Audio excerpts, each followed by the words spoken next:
So welcome to 1 Million Cups, Brunswick. My name is Javon Sage. I am one of the owners for the Farmer and the Larder, and also the owner of Sage's Larder. So just a little bit about today. How many people, this is your first time at 1 Million Cups? Oh my goodness, this is fabulous. Well, welcome. So 1 Million Cups is an educational program that was kicked off by the Kauffman Foundation, which is based in Kansas City, Missouri, my hometown. And the whole purpose of this is to bring all of our entrepreneurial community together to support and mentor one another. So this is an opportunity for local entrepreneurs who are, starting out, revisioning, transitioning, to have an opportunity to come up here, tell their story, get some feedback, and find ways to move together as a community. It's just a really great way to hear from some of the best and the brightest and have the opportunity to do this back and forth. And so for us, we just get really excited about this, and as a downtown business owner, it's always great to see some of my fellow business owners who have helped cheer me along come and help cheer other new businesses along. So also today, so part of this is, we have two presenters today, and just so you know, today we're doing a little bit of video through the iPhone. So we're going to be doing some, when we're getting to the Q&A, we're going to be doing some repeating of questions just to make sure that we get it on the video. But 6-minute presentations, think of it as like a little TED Talk. They have an opportunity to tell their story, to tell their vision, and then we have a chance to open it up for question and answers with the audience. So you get an opportunity to ask those burning questions that you have, but then they also have an opportunity to ask you questions and to get some feedback around how they want to grow as a business. So again, we're connecting people, we're connecting this community. But I also wanted to thank a few of our sponsors. So we've got Susan Bates over here at Tipsy McSway. Yes, thank you. She has graciously opened her space to us every first Wednesday of the month at 9 a.m. And then we promptly get out of here so she can turn it on over and start lunch here. So for us, this is just a really great opportunity. And today she made the very fabulous coffee that we have. And we also have Rick Townsend and his students from the Golden Owls Career Academy who are handling a lot of our filming for these things. So just so you know, these videos get posted up on our page for 1 Million Cups, but then also we try to post those on Facebook so we can reach a few different communities with these stories. And so we're always looking for ways to get the word out.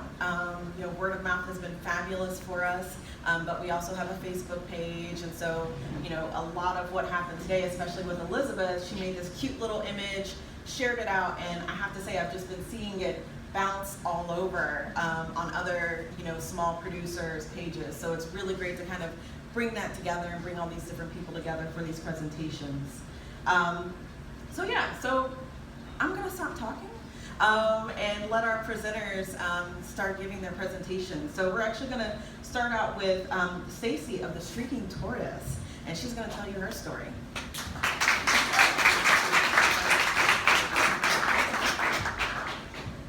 Good morning, everyone. Thank you for being here and for offering to let me come speak with you today. I started a business 2 years ago in 2015 that's plant-based, vegan, they're not interchangeable, granola bars that you've been snacking on this morning. I saw a need in the market. I actually started making them about 15 years ago, and people have asked me to sell them, and so I said, why not? This as an idea is not a very strong business plan. Well, hey, let's just go sell some granola bars. But it's really been that simple because it's fun. I moved here 3 years ago, so this little company, the Streaking Tortoise, which everybody kind of giggles when they hear it because they automatically assume that it's a naked turtle running around without its shell, when in actuality, the name in and of itself is for runners. Runners get on running streaks, and so this streaking turtle that's running around all the time was the embodiment of who I felt I was. And the bars themselves were designed as a runner, as an athlete. I wanted something that I could eat while I was riding a bike, doing long distance triathlons. And so I wanted some sort of dense nutrition that I could take into my body that was easily digestible and was all plant-based and no sugar. So in making these bars 15 years ago as an adult, transferred into me now selling them to families, because that nutritional balance that you see is really good for children, it's good for families on the go, and you have a tiny little bar, but it's very dense. In thinking about my business, I see it it's growing, which is nice, but I've purposely not gone out and advertised as hard as I could, simply because I want it to stay small. It's at this nice point where I have people contact me directly. I haven't launched a website because I want people to come to me directly so I can talk with them about their needs and what they want in a granola bar. It's kind of a Build-A-Bear for granola bars, if you will, because you come, you chat with me. That's my oats and cranberry, which is the most popular. Yet I try to ensure that when I talk with somebody one-on-one, I'm able to ask them about what they want, what their needs are. Do they have allergies? Are we able to do that for them specifically? So I think the most fun part of the granola bars is that I'm able to build networks and talk with people, because most people haven't considered the fact that most granola bars in the grocery store have sugar in them. And so I won't get on a high horse about nutrition, but I wanted something that didn't have that sugar that gives your body these spikes, but it was nice sustained. It does have a little bit of agave syrup in them, which is a nice sweetener. Trying to think of what else to tell you about my bars. And I'd like to open it up to questions if that's all right with everyone. It's a very question-answer based. Yes, sir. So how do you go to market? I'm sorry? How do you go to market? How do you sell? How can I buy something? Individually, I have a cottage food license, and so people email me directly, and I talk to you about what you want in your bar, how big of a quantity you want. I just discuss the ingredients with you, and so it's nutritionally based, and so I just sell to you directly based upon my cottage food license. My cottage food license gives me the ability to make the bars in my home kitchen. When I'm ready to go bigger, then I will be having maybe a commercial kitchen or some sort of alternate space, which is why it's a very research-based company right now, so that I can understand the market that I'm in right now versus out west. It's different everywhere you go. It's a good question. Yes, sir. Yes, ma'am. Where do you want to see your business as far as revenue opportunities in 5 years and then in 10 years? In 5 years, I'd like a full comprehensive menu that's beyond granola bars. The granola bars is just to get my feet wet and understand what does Southeast Georgia want in food. What do they want in nutrition? What are their favorite foods, and what are their priorities as far as health is concerned? The granola bars is an icebreaker for now to help me to understand those processes, so that 5 years from now and 10 years from now, I will be able to make them milks and sell them, which I already do. I'll be doing cheeses. I can do all these plant-based products that are not currently available from a vegan, comprehensive nutrition formula. Just putting plants on a plate is not a comprehensive plant-based diet. You need all the nutrition, and it's very specific and very detailed. So 5 to 10 years from now, I see myself as a private chef, a featured chef. Opening my own restaurant isn't really an interest, because I would rather work with the network that we have here. There's a lot of great restaurants in this area, and I'd rather work with them than against them or be competition. So for me, 5 to 10 years from now, I would have a full menu of comprehensive products that I, as a private natural chef, would be able to provide for individuals. So, food on a plate or packaging, shelf life? A little bit of both. Made to order, probably more of a deli format is what I've looked at, because a lot of my products would look nice in a deli case. And people would obviously be coming in, and I'd be talking with them specifically about what their health needs are. Are they fighting a cold? What have they been going through? Is the weather wet outside? Do you need food that has a little bit more fire to warm you up? So this week I've been making soups, vegan soups that are cream-based, that you can help to feel that fire and warm you up, and you need a little bit heavy. Or if it's hot outside and we're drowning in the humidity of 100 degrees, well, then you need asparagus, and you need some other products that are like that. So 5 to 10 years from now, definitely be a little bit more comprehensive versus my brainstorming, understand the market products that I have now. What's your background? Are you a trained chef? Are you a nutritionist? My background is I worked in pathology, so biochem, in the lab working on cancer research. I was a staff research associate for 15 years, and then I went into business development and sales. Did not like it very much, but I was good at it. And I was able to save for retirement and support my family. And so this is I'm in chef school as we speak. So I started that little business, and the School of Natural Cookery has been the school that I've been wanting to go to since I was in Colorado in 1998. So I'm there. It's an online program. It is every Tuesday you're in class. So it is an apprenticeship type of program. There's a lot of options that are wonderful for online programs, and I have a young family. So it's not something that I was willing to go move to New York to go to the Natural Gourmet Institute, which would be a phenomenal program. Yet this plant-based program it's an apprenticeship, and I have to go to Colorado to take my exams. It's far more difficult than I was expecting. It is a lot of work. Some mornings I get up at 3 a.m. to study and to cook for my school. And then I have my granola bars that I've pared down to about 5 families that I currently make bars for. I try not to take on too many new people because you need to have this balance of life between working, school, and family. And plus I have to run every morning, otherwise I won't be sane. So in nutrition, to address that portion of your question, the nutrition aspect is the motivation behind it all. I started learning one new thing about nutrition when I was 15 years old, plant-based, because I was raised that way. And organic, before organic existed.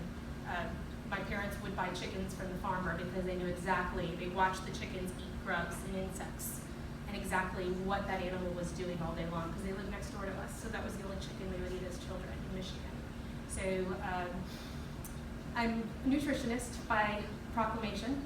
At 38 years old, I've acquired a certain amount of information, but until I started school and chef school with a comprehensive vegan nutrition plan, I realized I really didn't know too much until I started this program. So that is the goal of everything, is the nutrition. Can I throw out an idea? Sure. Because I know nothing about vegan lifestyle at all, but I'm really intrigued when you started talking about, I've got a cold, what should I eat for this? That is something that I'm drawn to. And I know you said you don't have a website, but maybe you could start small with, getting an Instagram account and putting little bites of, no pun intended, of information out there with somebody like myself in mind that has no idea what vegan lifestyle is.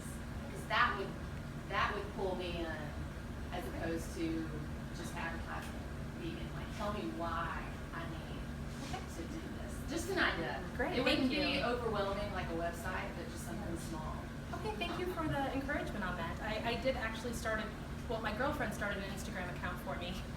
I still don't know how to use it, I have to be honest. You try to get online in sporadic, methodical ways because, all right, I have to get online, I have to do this, and then you're done. Yeah. And that the blogging, the sharing online, it's scary.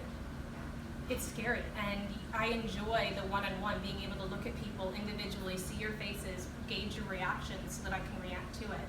And that's a big part of business development is personal relationships, that's it. And so the whole online part scares me, and I appreciate the encouragement because it's something that's been in the back of my mind for a while, and knowing exactly how to reach individuals is important because there's so many little things I could throw out there and have considered it, but the website, it's all very scary. So thank you for the suggestions on the baby steps into it. And back there. Have you thought about connecting to the UGA Food Science program? It's a very strong program that would be able to actually help you with your R&D. Okay. So that you would not be putting, it can change your trajectory from the 5 years of getting there down to maybe 2. Because you have, that's what they're there for. They have a food entrepreneur program also. So I think that might be 2 areas that you could connect with. They have a very large agricultural program also. So you can even pull products from that area also. So, and that would be Dr. Mohan. Dr. Mohan? That program there. If you really want to move that trajectory, that would be an easy way to go, and you have a plethora of people that actually do the work for you. I like that. Thank you very much for that suggestion. I appreciate that. And after the talk, can I take your name and write down that information? Because I'm sure I'm going to get wonderful suggestions today, and I want to make sure I get the story straight. No worries. But thank you. And are you considering this suggestion for the current granola bar vegan business, or are you thinking it's a good idea for once I graduate from chef school? All of it. All of it. Okay, wonderful. All of it. Thank you very much. I appreciate it. Yes. My sister-in-law is a triathlete and a nutritionist. What's the shelf life so I can get her some?